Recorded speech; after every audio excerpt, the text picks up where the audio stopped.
This is the installation kit for the Andersen 3000 series full view door.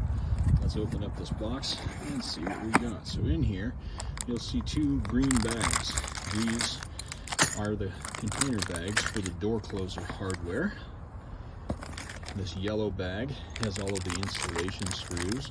Andersen's kind enough to include an 1/8" drill bit, should you need it.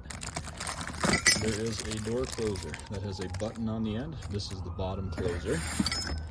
And then there's a secondary closer that does not have a button. That is the top closer. There's also two brackets that mount the closers to the door. These two brackets actually are installed on the entry door. And then there's two other brackets that look like this.